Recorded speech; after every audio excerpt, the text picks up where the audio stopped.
taking on the multinational Amazon in Coventry.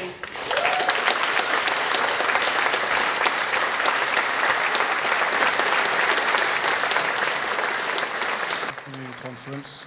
I'd like to thank the National Shop Stewards Network for inviting me here today. It's been quite interesting listening to what's been said. I have a small digression from my delivery, and it's relevant to what I'm going to say regarding, especially what Napo has just said at the podium.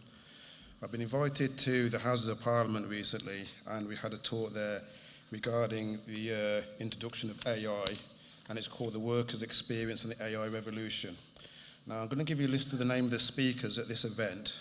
Myself was there from Amazon as a GMB member with algorithmic management. There was Luke Elgar from the Royal Mail Workers, CWU member with experience of technology workplace surveillance.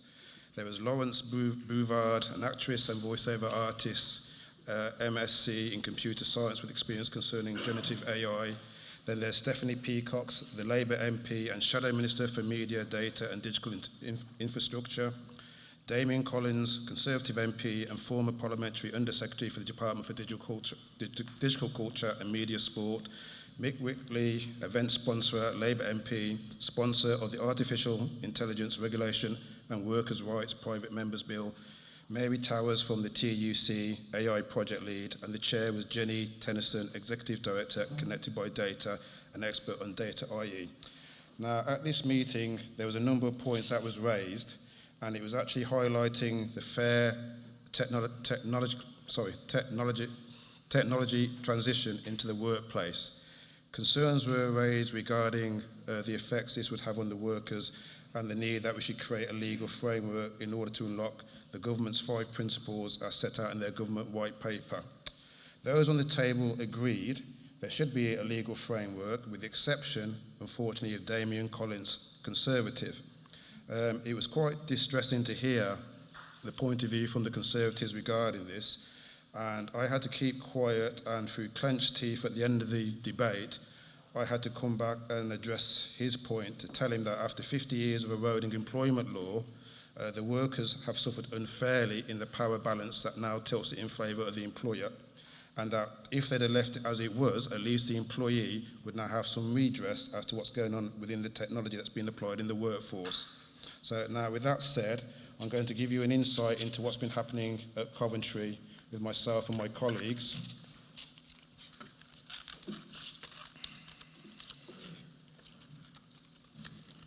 Right, so as you're aware, Coventry has the dubious reputation of having Amazon's first strike in its history, and that has stemmed from August 2022, where, based on a number of years leading up to this, the workers had been feeling haven't been valued and taken advantage of.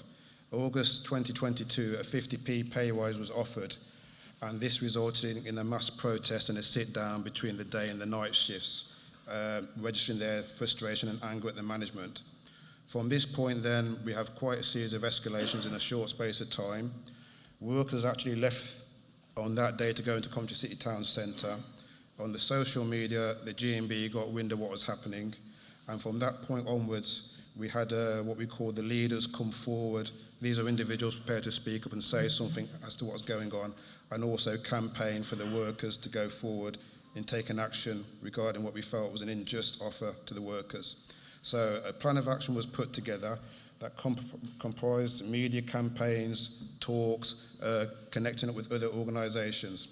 We undertook a ballot for industrial action, and it required a second ballot because we missed it by 3 votes on the first. So as we move on to January 2023, we decided as part of that action that we show Amazon that we hadn't gone away and that we give them 1 day of action. The reason being is that when we lost the first vote, they were so ecstatic, they thought that was the end of the campaign, and we had to let them know that we were still there. So round 1 went to Amazon, and we decided we need to go and take round 2. So what we've done regarding our dispute, we have a number of groups set up there that allow us to talk across WhatsApp platforms. We also have a general open group. We have what we call the Amazon Worker Support Group, which we have affiliations from other unions, other organisations, their members, trade councils are in that group. And we also have other groups that are specific to the GMB representation on site and also the leaders group. These groups tend to be more secure and allow for exchanges of information. So regarding that now then, we've decided that we would set out what we wanted at the meeting, and we decided in a show of hands that we wanted 2 weeks of pure industrial action. The GMB were taken aback by this because they felt that perhaps 1 or 2, but the feeling on site was that we were up for a fight, and the only way to deal with this was to go all out for 2 weeks of a campaign, day and night. So regarding that now then, we've set up our plan of action.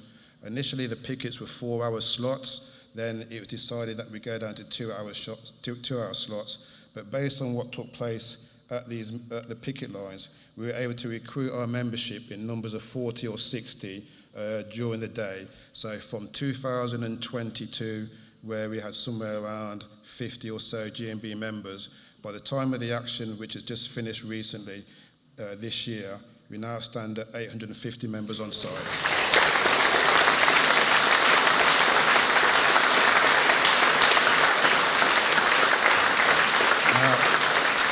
Now, based on this, it was felt that we had recognition in the bag, and we were to petition Amazon regarding this. So, against 800 members, the total workforce at the time on site was 1,300. So, unknown to us and the speed to which this was to take place, from end of May till June, Amazon managed to fill the warehouse with an additional 1,300 members, which then tilted it back into their favour. So technically upon site, and we're not even into peak, we have around 2,700 staff. The absurdity is that just this week, they had staff, one on a brush, one on a pan, sweeping the floor, because there's so many staff in there, fights for stations. If you're not there by 7:10, you will find that you don't have a station. And of course, there are other areas in the building where you're sent, which nobody really likes to go to those areas due to the high activity in those areas. So we realise there's a bit of an issue, but we've taken our second ballot in Coventry, and we now have another 6 months of strike action coming back. And the view is now that we'll try and chip away at the new hires. We don't begrudge the new hires because everybody's entitled to work, but how we've seen Amazon use this against us, it has caused major concern. So that's our plan of action. We're also looking to start talk to other FCs and see if we can't bring them on support with us. We realise the problems faced in Coventry has been primarily a barrier due to the lack of English or English spoken as a second language. So we've had to make sure that we communicate our information out to multiple nationalities from different countries, and also to get them to understand that what a strike is about. So education has been quite key to how we've delivered. People here understand quite well a union, its phrase, also the meaning of what it is to strike and the actions required. You're talking to people that have never heard the word strike, and in their country, strike, union are deemed to be something associated with the government and therefore to be highly suspicious. So we've had to overcome that, and I think we're doing a good job there. We have like-minded people in the building who agree with us. Now, regarding to what we've also done in Coventry, it's not just about Coventry, it's also a global thing regarding Amazon, that if we take on Amazon and we are successful, then it will change how workers are treated globally. And as we talk, there are events unfolding in the United States and other countries trying to bring Amazon to heel. Their shareholders are not impressed with the adverse publicity that's being brought to bear on Amazon. And we are actually challenging the on-site management by raising our voices and what we call the voice of the associate board. Now, part of that there is to try and encourage other people to come forward, because I'm quite vocal, I'm able to stand up and articulate. I'm not that fearful about losing my job. Of course, for other people, it's a catastrophic thing to know a loss of a job. So management have the upper hand there. So we're trying to galvanise our workers, expressing our opinions to them, and we're actually getting responses back from the management that show to other members within the building that there is not that much in the way of transparency. Amazon tends to be opaque. Honesty, integrity, these are not one of Amazon's virtues that we see, although they will beg to differ to disagree on that one. So regarding where we're at, we are still spreading the word of the campaign. We are trying to take it to other parts of the country. We also have courts going on with other organisations into Europe.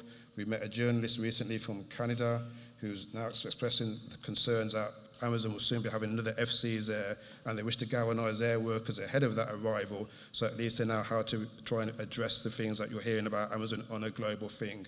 So what I'm going to finish with here now is that if you want to support us, there are many ways you can do that. The strike fund we're setting up there is to reflect that this is not going to be over and done within a year, and it may be probably going on when I've left Amazon. I'm trying to hang on there as long as I can. This is supposed to be my last year there. So we're trying to elicit funds in any way, shape or form we can. So I'm going to wrap up and leave you with that piece there. Thank you for listening to what I had to say.